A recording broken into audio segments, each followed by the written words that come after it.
What if an entire plant was made illegal not because it was dangerous, but because it competed with petroleum products, and the richest family in America used government power to eliminate a competitor by criminalizing an alternative?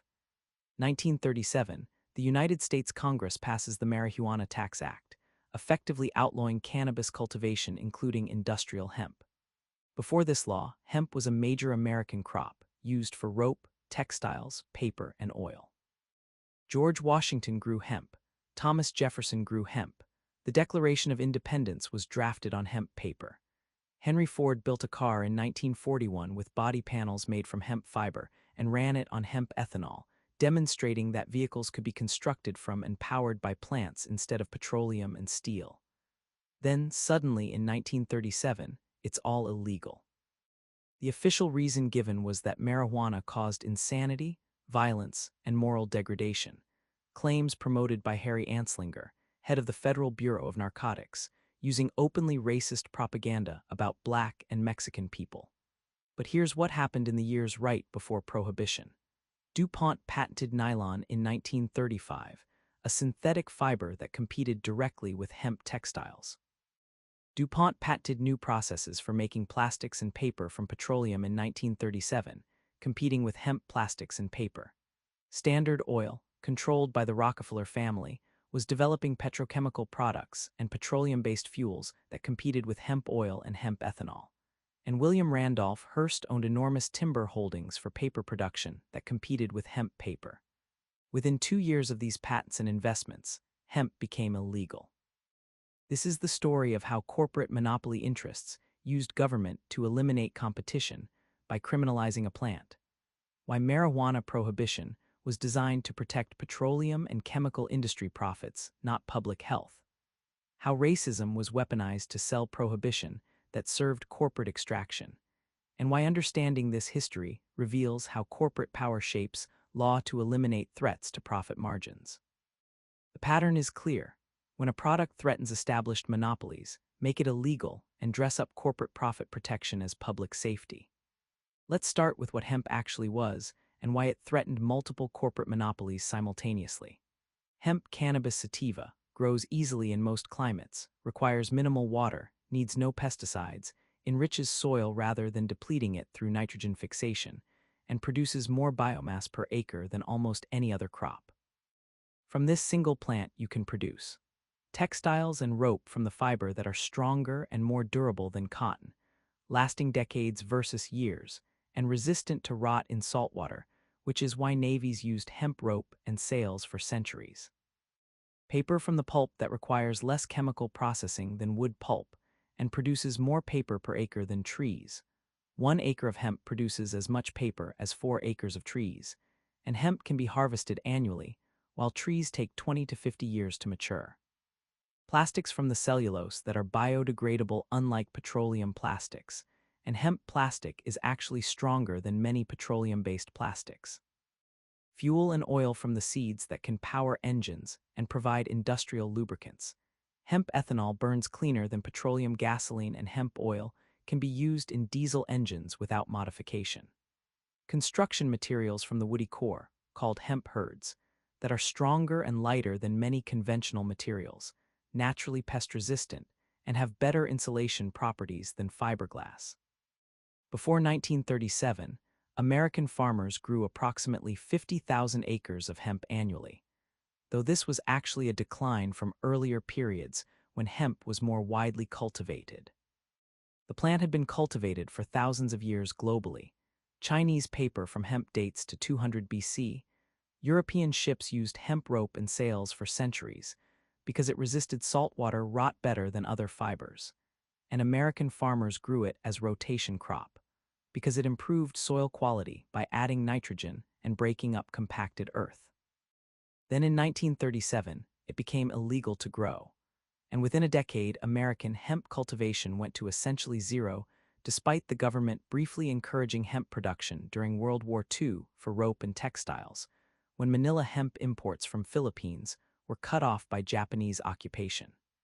Here's why this timing matters and reveals corporate interests behind prohibition. In 1935, DuPont chemist Wallace Carothers invented nylon, the first commercially successful synthetic polymer.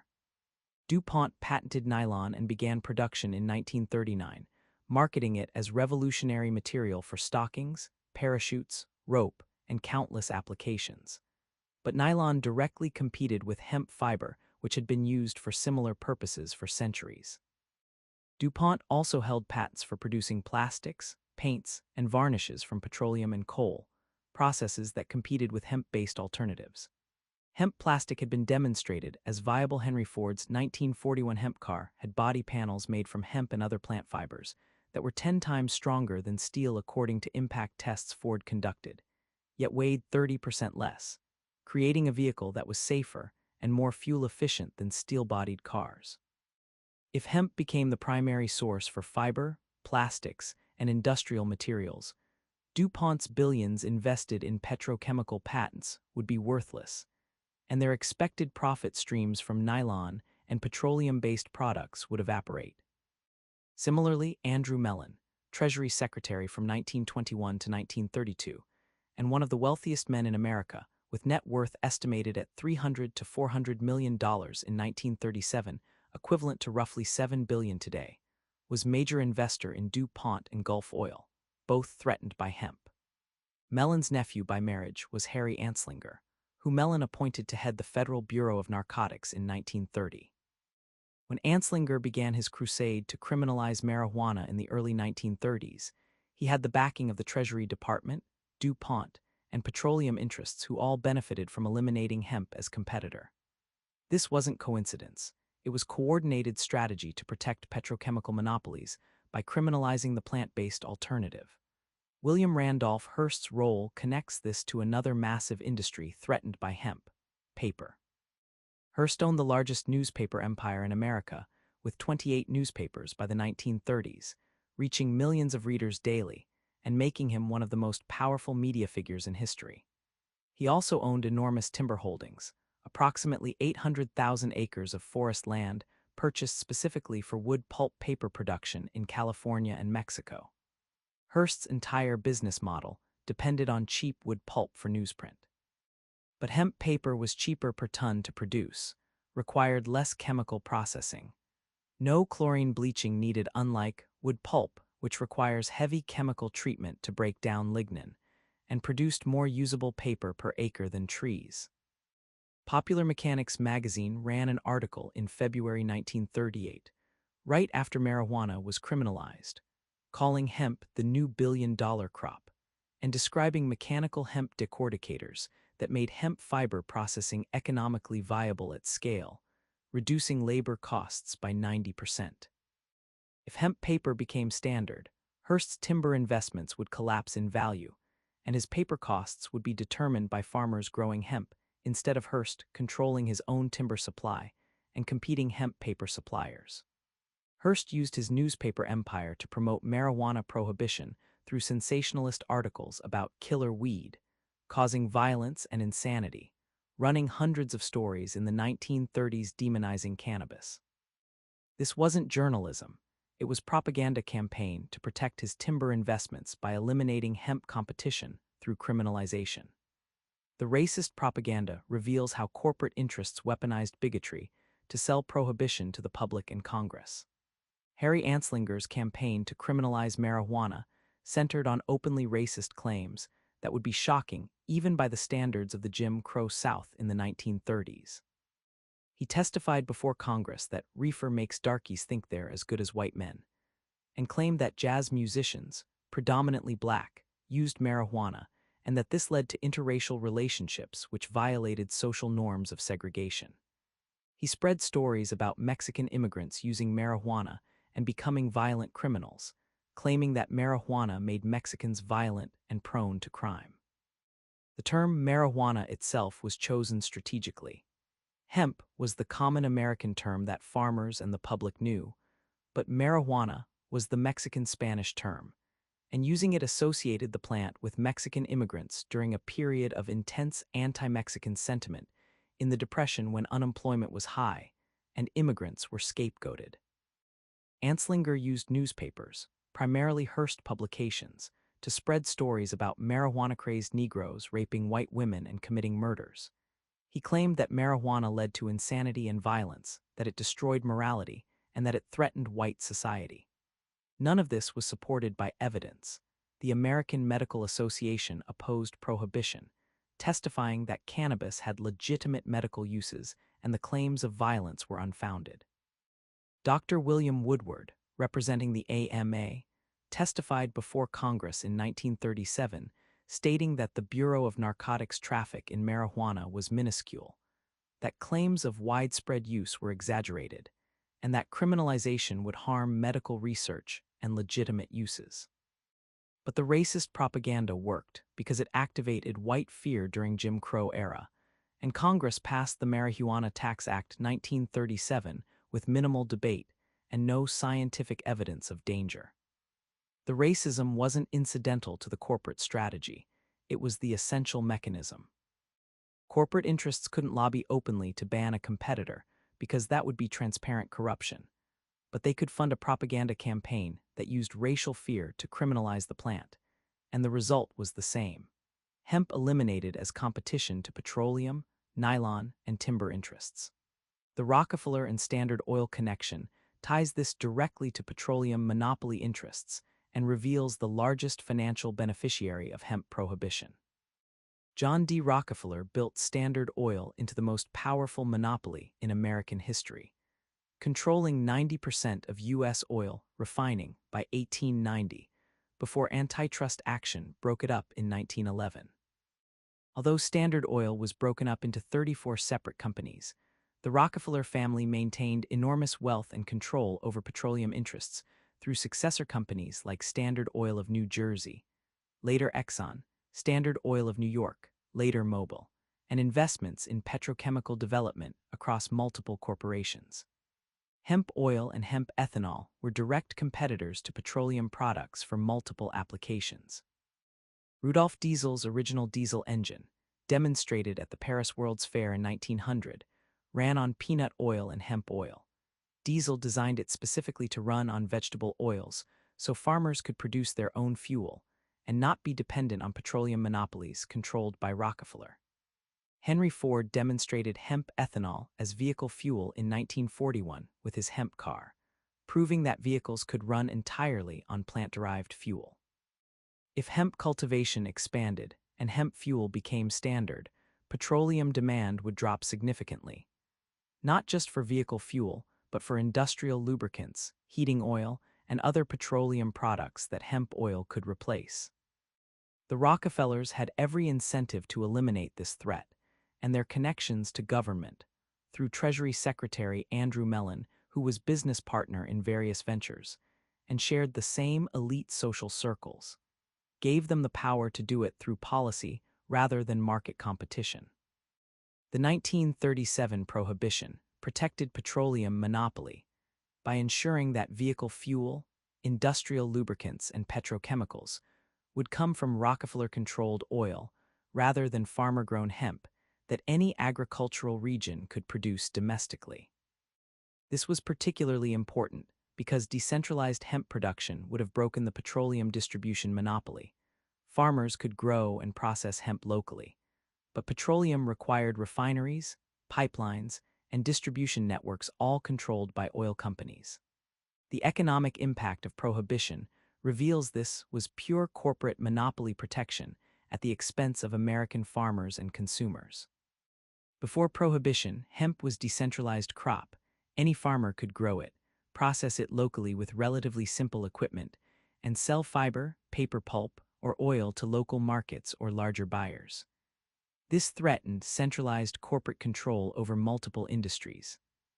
DuPont's nylon required massive chemical plants costing millions to build, petroleum feedstock controlled by oil companies, and patented processes, all controlled by DuPont with high barriers to entry preventing competition.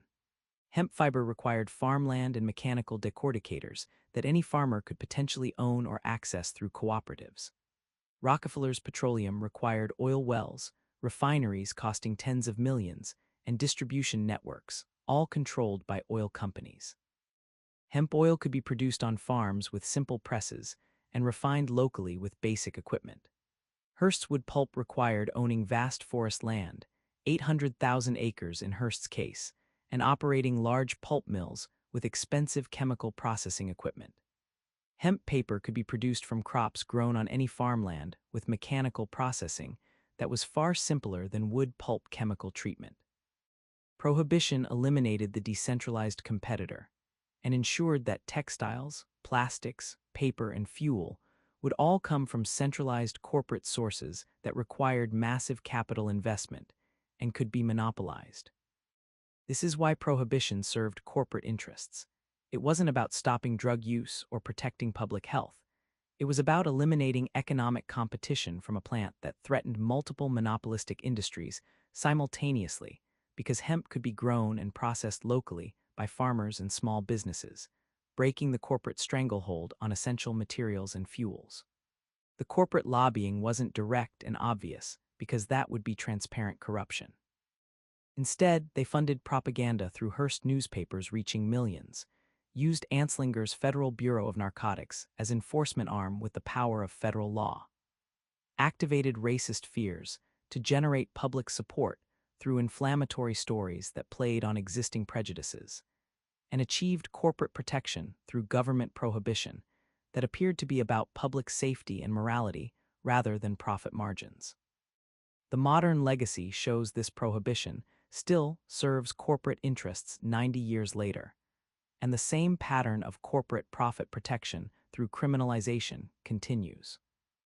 Cannabis remains federally illegal in the United States as Schedule I controlled substance, defined as having no medical value and high potential for abuse, despite 24 states legalizing medical marijuana, growing evidence of therapeutic benefits for chronic pain, epilepsy, PTSD, and other conditions, and the pharmaceutical industry producing synthetic THC drugs like Marinol, which proves medical value exists. Why does federal prohibition continue? Pharmaceutical companies oppose legalization because marijuana competes with prescription drugs, particularly opioid painkillers that generate $40 billion annually, anti-anxiety medications like Xanax and Valium, and sleep aids like Ambien. Studies show that states with medical marijuana laws see significant decreases in opioid prescriptions because patients use cannabis instead. Private prison corporations oppose legalization because marijuana arrests generate prisoners, who provide cheap labor at 23 cents per hour in federal prisons and justify prison expansion and federal funding. Police departments oppose legalization because asset forfeiture from drug arrests generates revenue, approximately $3 billion annually seized through drug enforcement with minimal oversight, and federal drug war funding supports department budgets through grants and equipment transfers.